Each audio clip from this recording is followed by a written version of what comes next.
¿Cómo andan? Bienvenidos. Otra vez nos reencontramos, Caro Costa, con un gran equipo. Vamos a hablar de inteligencia artificial en IA para el Mundo y el streaming. ¿Cómo andas? Muy bien, muy bien. Muy entusiasmada, con muchas ganas de arrancar hoy a charlar con ustedes. La verdad que hay muchísimas cosas para dialogar. Máximo Huespe, ¿cómo andas? ¿Cómo andan todos? Mesaza hoy. La verdad que Uy, sí. re. Estamos con muchísimo para hablar en el día de hoy. Vamos a hablar de una cuestión de la que habitualmente, cuando estamos en casa y vamos a la verdulería o vamos a un supermercado a hacer las compras, el lío que tenemos a la hora de ir a pesar. ¿En dónde está el producto? ¿En las verduras? ¿En las frutas? No sé, pero siempre tenés que ayudar a alguien, digamos. Yo no soy la persona tequi, pero por ejemplo, mi marido es re tecnológico y se pasa mitad del supermercado ayudando gente a pesar la fruta. O sea, es como su don. Maxi, ¿haces compras? ¿Vas al supermercado? Voy al supermercado y ahora me estoy asesorando con GPT cuando tengo alguna duda, algún cálculo. No, Tengo una idea de consumo y uso GPT, así que es siempre asistente.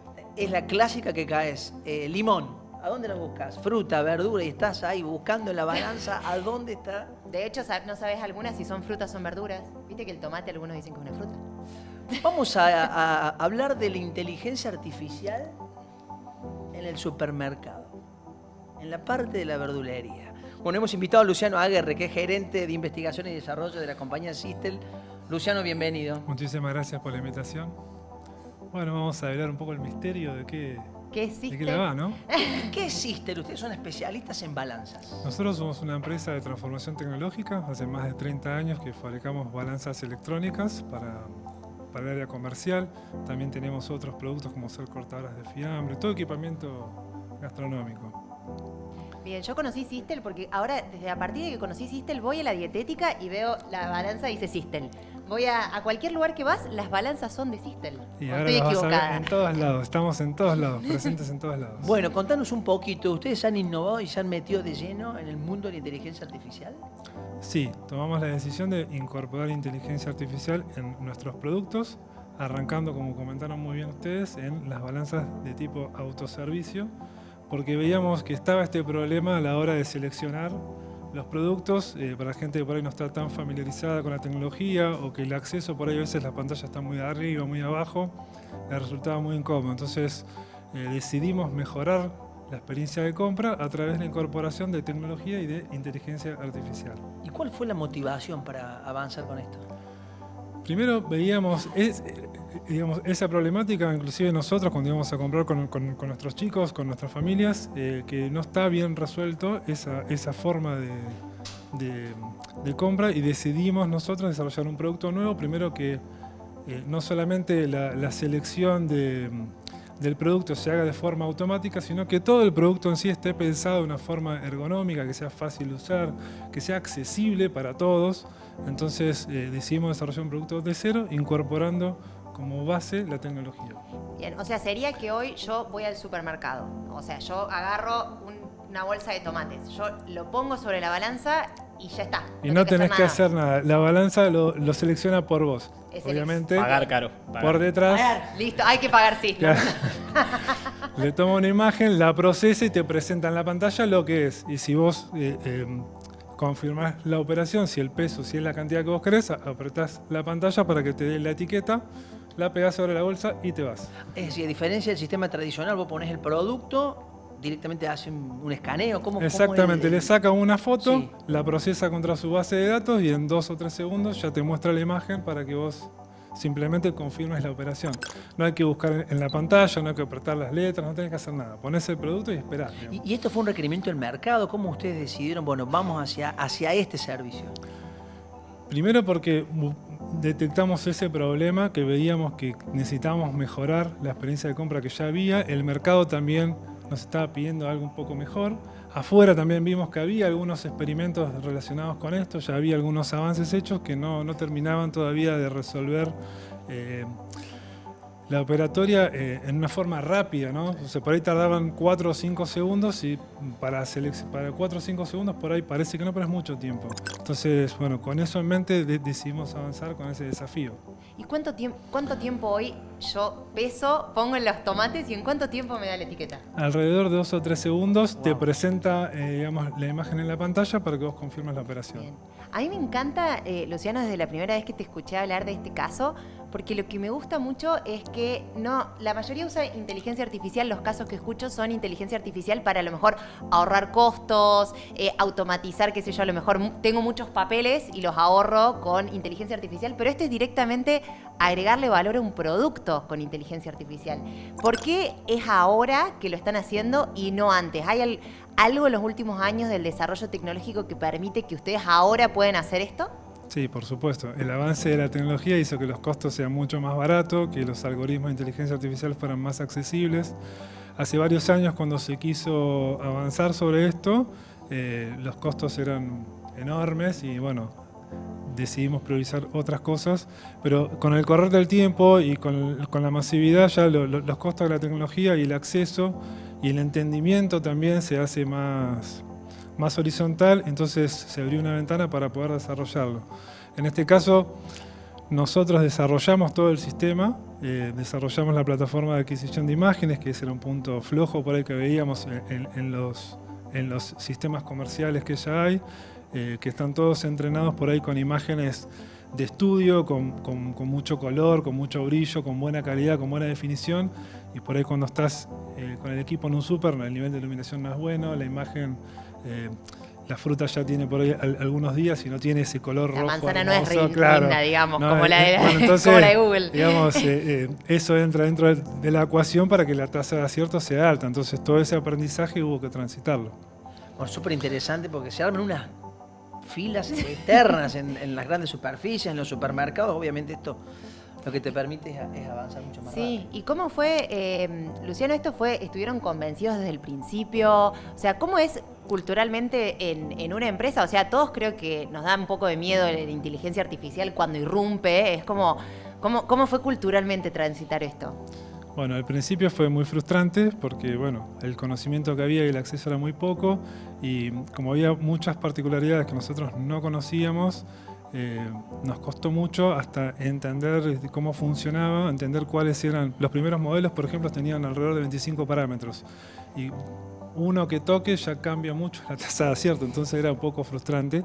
Hasta que bueno, con el correr del tiempo fuimos entendiendo cómo funcionaba el modelo, cómo se lo entrenaba, hasta que conseguimos el primer éxito, por decirlo de alguna manera. Y a partir de ahí, digamos, cambió esa curva por ahí de frustración a ser un entusiasmo sostenido y nos fuimos sumando y enseguida todo el mundo, todo el equipo se enganchó y salió adelante. Yo tengo una pregunta. A mí me da curiosidad la decisión de decir, lo vamos a hacer internamente, lo vamos a hacer nosotros, no vamos a pensar el desarrollo y ir a buscarlo para un tercero.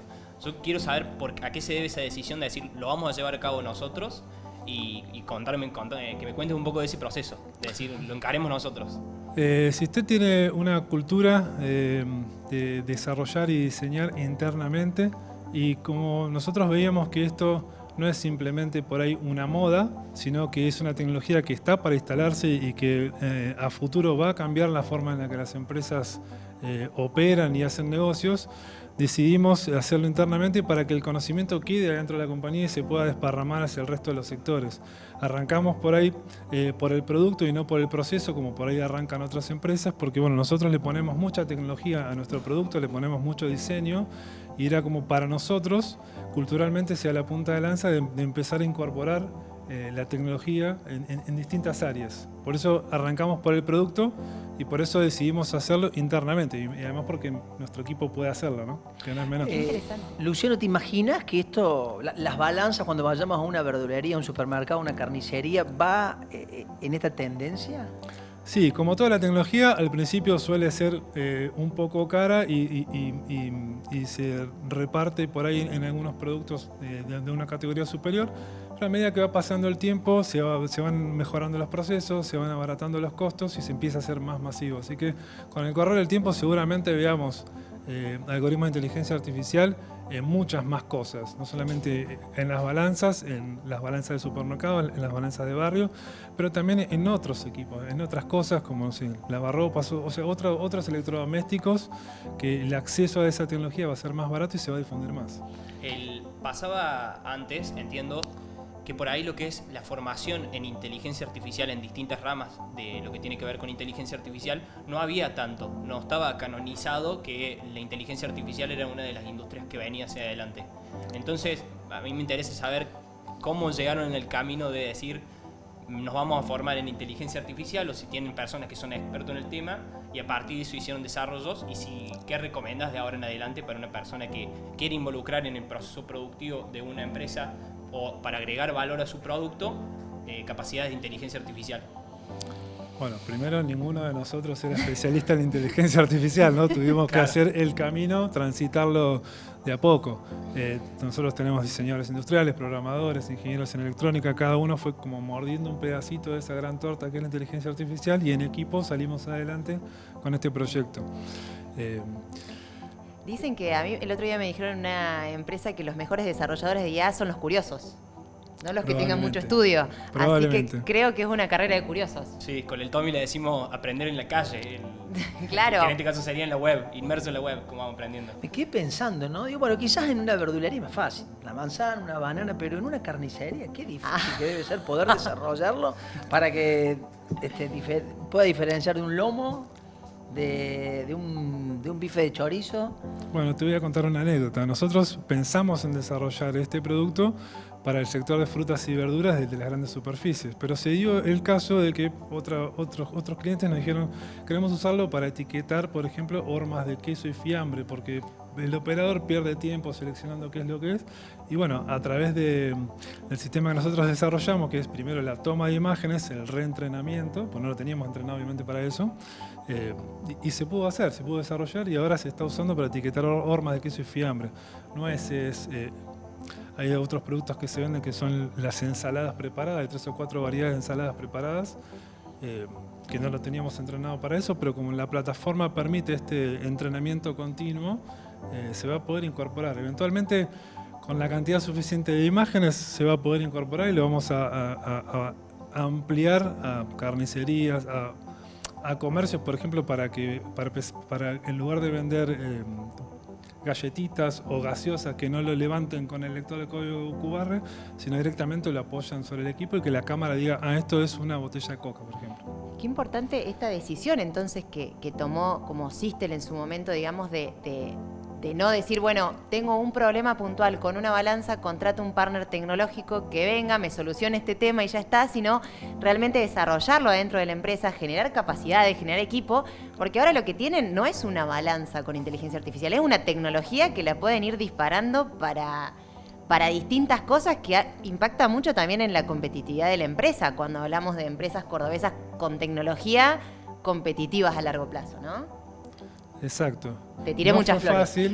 No fue fácil igual, digamos, no fue fácil, pero bueno, era una decisión que se tomó al principio, el resto del equipo la compartió, obviamente la dirección de la compañía fue clara con ese rumbo, porque de vuelta insistimos, es una tecnología que nosotros creemos que después va a ser como de base, ¿no? Así como la robótica en los 80, esto va a ser después de base, y va a haber una diferencia entre aquellas empresas que incorporen inteligencia artificial en cualquiera de sus procesos, para el área de administración, ventas, o sea, no solamente para producto, va a haber una diferencia porque obviamente va a haber un ahorro de costo, una mejor eficiencia a la hora de operar, y de alguna manera uno tiene que tomar la decisión de empezar a incorporar eso hacia los lugares en los que puede.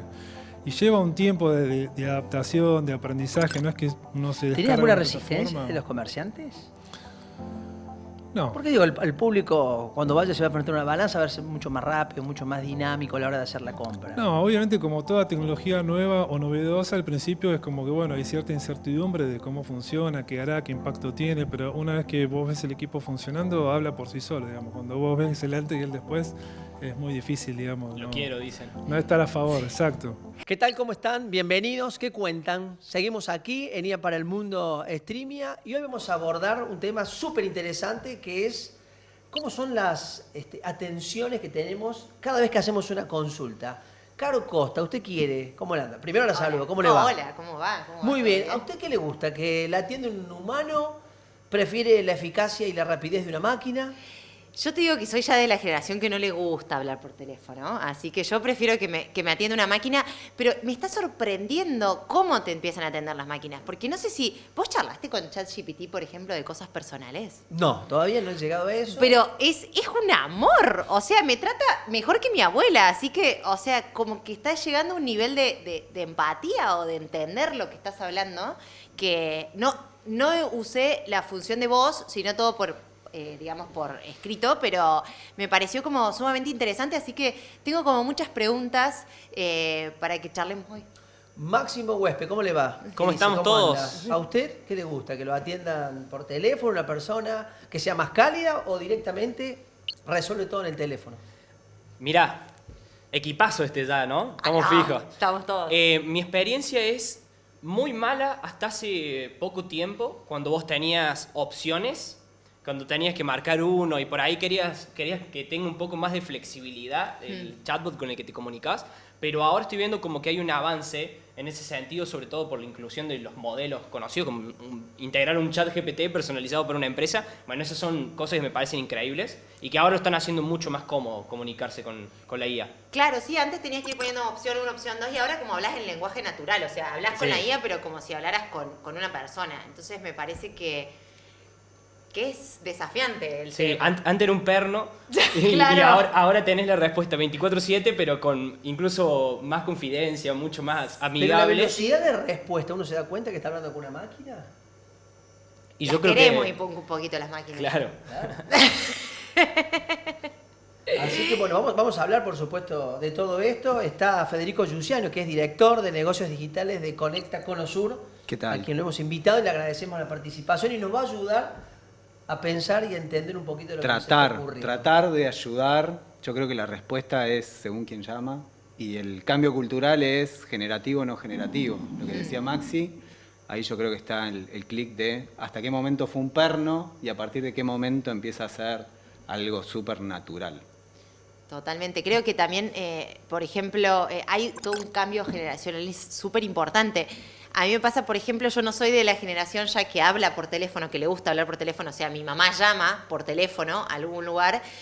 Yo me doy cuenta que ya soy las que no llaman, pero incluso el equipo mío, que son una generación más chica, ni siquiera audio, ¿entendés? Ya es texto, es rápido, o sea, no existen las llamadas para nunca. Entonces creo que hay como todo un cambio que lleva como a la atención al cliente o la experiencia del cliente hacia otro lado.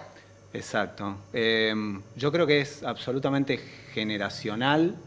Hoy estos modelos de los que estamos hablando están en un celu y la convivencia es permanente. Antes la tecnología estaba en algunos lugares muy particulares o en algún proceso muy particular. Hoy está en tu diaria, en tu día a día. Entonces no hay una necesidad o un requerimiento específico en un momento específico. Es todo tu día. Y en relación al CX de las personas, también creo que es generacional. Más jóvenes se presentan como consumidores, más el consumo y la forma en que se consume cambia, ¿no? Hay una particularidad, Fede, te interrumpo ahí, donde llamas por teléfono y hay chicos que no te atienden. Si Exacto. le mandas un texto, un WhatsApp, Mi hija. te contestan. Mi hija, la llamás por WhatsApp y no te atiende y cortás la llamada de WhatsApp y le mandas un mensaje y te lo contesta. Es así. Pero qué vértigo que vivíamos antes de que sonara el teléfono y no sabés qué quieren ni quién es. O sea, ¿vos entendés? Ahora sabés quién es y si te manda un mensaje antes ya sabés sobre qué te van a hablar. Absolutamente asociado Tremendo. al acceso de la tecnología, ¿no? O sea, mi hija está con su celu todo el día y que la llames es casi una... Invasión de la privacidad. Es una invasión a la privacidad, exacto.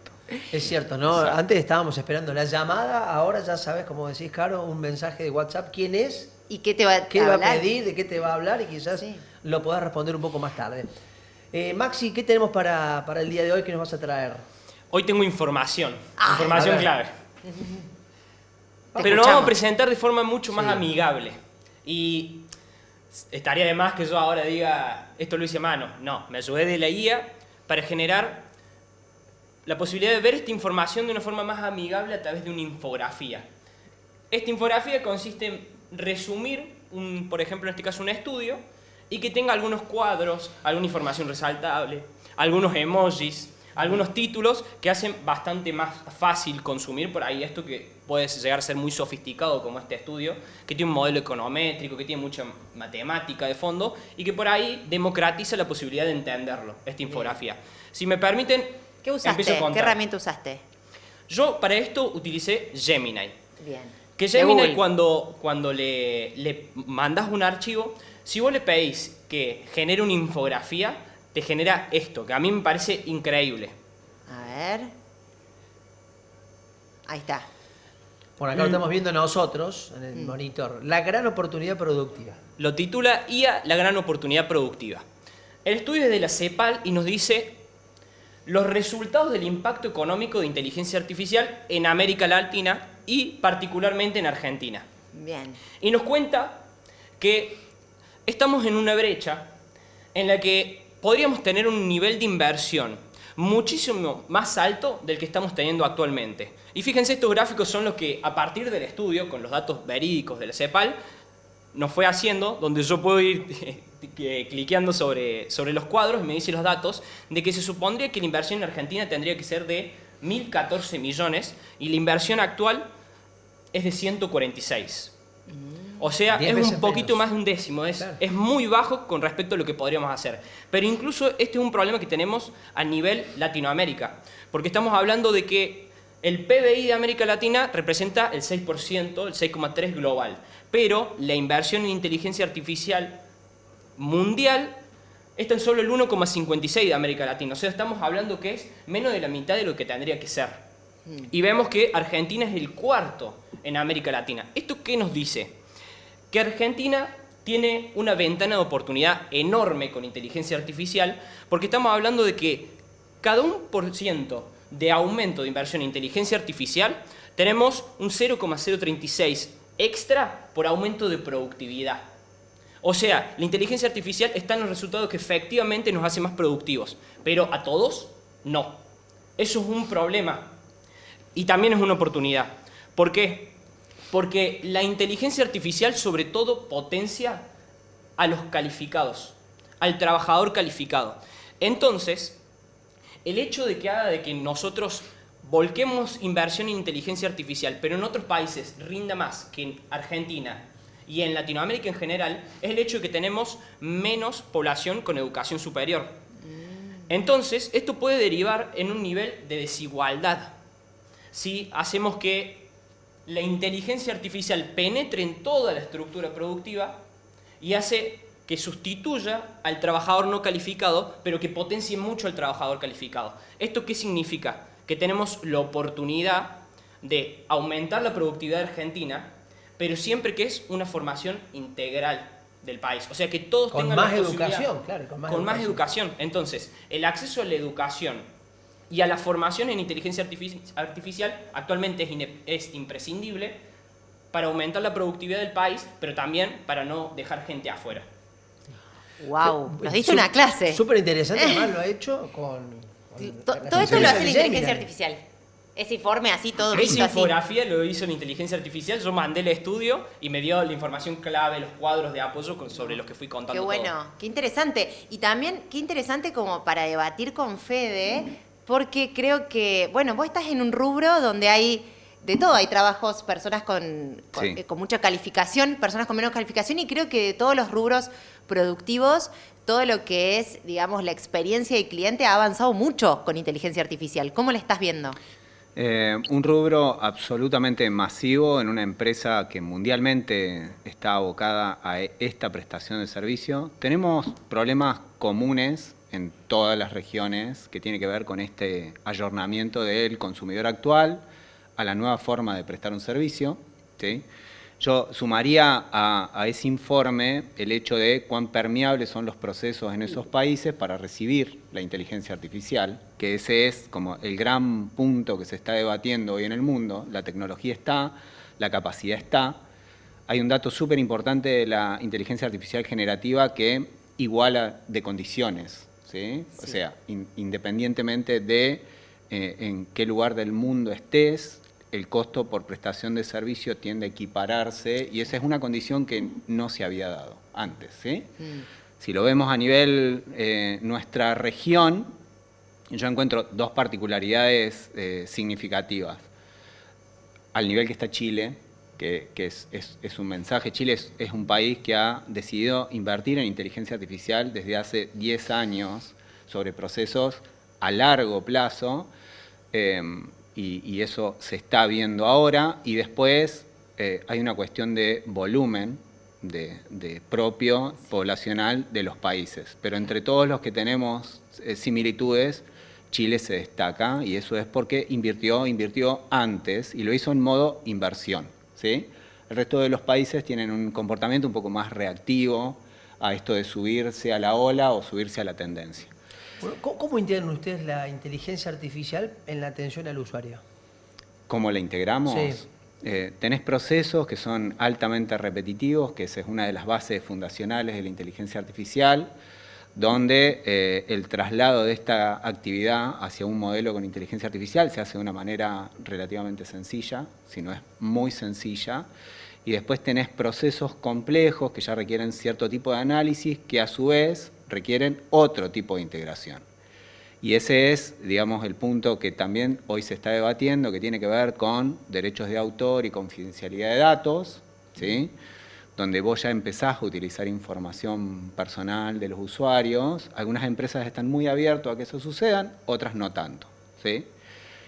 Acá es súper importante en la prestación de servicio entender de que la tecnología está preparada, lo que hay que preparar ahora es el proceso y el consumidor, y en muchos casos lo que hay que preparar es la seguridad para brindar ese proceso. Entonces, en el caso de la empresa a la cual yo represento, tiene los medios, tiene las condiciones para prestar estos servicios.